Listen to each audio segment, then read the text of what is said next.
In this video, let us discuss about strings in C programming. A string is a sequence of characters treated as a group.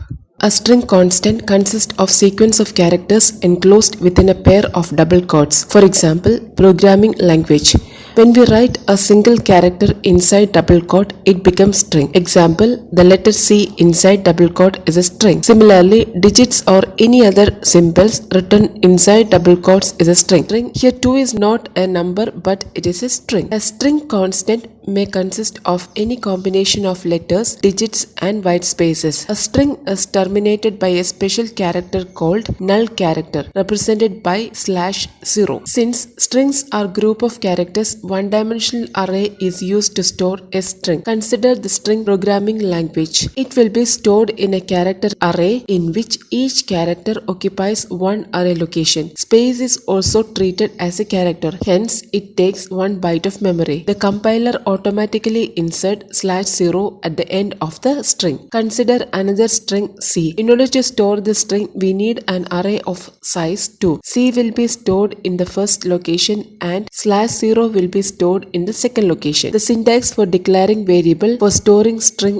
is char array name within the square bracket size. A string is an array of characters terminated by a special character called the null character. Because the null character takes up one character position in the array, a string that can store n characters must be declared to have length n plus 1. For example, char name 21. In this array, we can store a string having characters up to 20, not more. Now, let us see how to initialize a string. A string can be initialized using a string constant or a string literal. Here, first word is declared as a character array and initialized with the word hello. Note that here the word hello has 5 characters. Hence, the array has been declared with size 6 to accommodate null character at the end. We can also omit the size at the time of initialization. In this case, the compiler allocates just enough memory to contain the initialized data plus 1 additional byte to store null termination character, which automatically adds at the end of the array. We can visualize the array like this. String can also be initialized by specifying comma-separated list of characters enclosed within a pair of opening and closing braces. Here, the null character should be explicitly mentioned in the list. Then only it will become a string. Otherwise, name will be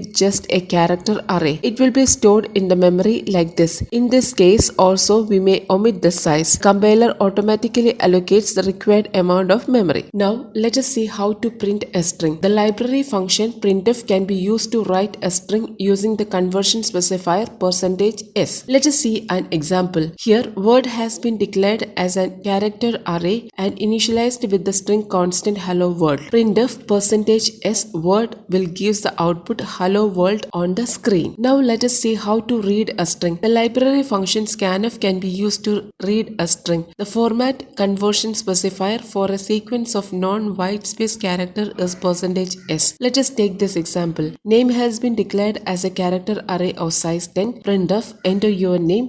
Scanf %s name. Please note that we do not use ampersand before the variable name while reading string because the string variable itself represents address. Assume that the user input the name as Tom. Printf, your name is %s, name. You will get the output your name is Tom. Now assume that the user input the name as Tom Harry. Scanf with %s will read only Tom and you will get the same output your name is Tom. This is because the scanf with %s terminates the reading once the white space is encountered. In order to read the space, instead of %s, we can use percentage within square bracket /n. Now, if we give the input as Tom Harry, scanf will read characters till it encounters /n. You will get the output Tom Harry. Instead of scanf, you can use another function gets to read a string. Gets function reads characters from the keyboard until a new line character is encountered. Syntax is gets variable. The same program that we have seen earlier is written using the gets function.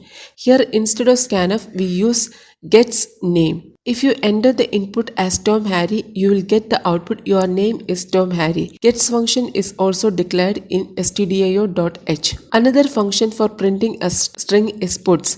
The syntax is puts variable.